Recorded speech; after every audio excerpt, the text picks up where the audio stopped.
నీతో దేవుని చిన్న మాట. ప్రియ శ్రోతలందరికీ యేసుక్రీస్తు నామములో శుభవందనాలు.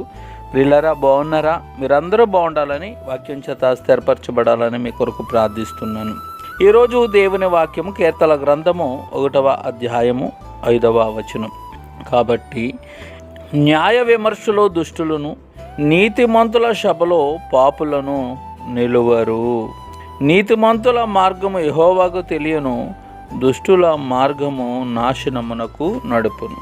ప్రభునందు ప్రియులరా, న్యాయ విమర్శలో దుష్టులను, నీతిమంతుల సభలో పాపులను నిలువరని బైబిల్ చెప్తుంది. పాపి తీర్పు దినాన నిలవలేడు. ఆ గొప్ప ధవల సింహాసనం ఎదుట పిలువబడినప్పుడు భూమి ఆకాశాలు ఆయన ఎదుటి నుండి పారిపోయాయని గుర్తిస్తాడు. తనకు తెలిసిందంతా తెలిసిన లోకం ఇక లేదు. తన సమయాన్ని, తలాంతులను వెచ్చించి సంపాదించిందంతా గతించిపోతుంది. వాటికి నిలబడే చోటు ఎక్కడా లేదు. ఇతడు తన ఇంటిని ఇసుక మీద కట్టుకున్నాడు.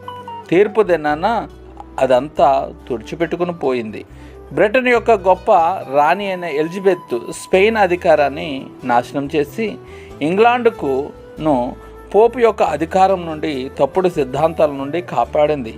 ఆమె బ్రిటన్ను సరైన మార్గంలో నడిపించి స్వర్ణ యుగానికి ప్రారంభించింది.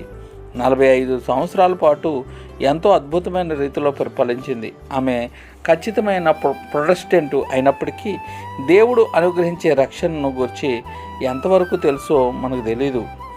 ఆమె 70 సంవత్సరాల వృద్ధురాలుగా సింహాసనం మీద కూర్చొని మరణం అనే శత్రువుతో చివరి వరకు పోరాడిందని చరిత్రకారులు చెప్తారు. ఆమె చివరి మాటలు శతాబ్దాలుగా మారుమోగుతున్నాయి.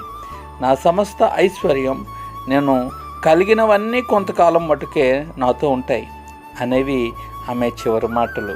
అయితే చివరకు మరణం వచ్చి తన చేతితో గట్టిగా పట్టుకున్న సింహాసనం నుండి ఆమెను విడిపించింది. నిత్యత్వంలోనికి ఆమె ఆత్మను తీసుకువెళ్ళింది. కాబట్టి ప్రభునందు ప్రియులరా, మనము ప్రభుకి ఇష్టలుగా ఉండాలి. ఇష్టలుగా ఉంటే ఆయన పరలోక రాజ్యంలో నిత్యానందాన్ని అనుభవిస్తాం.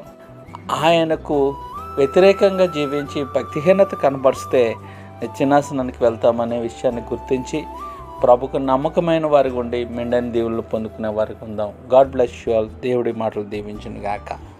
ఆమెన్.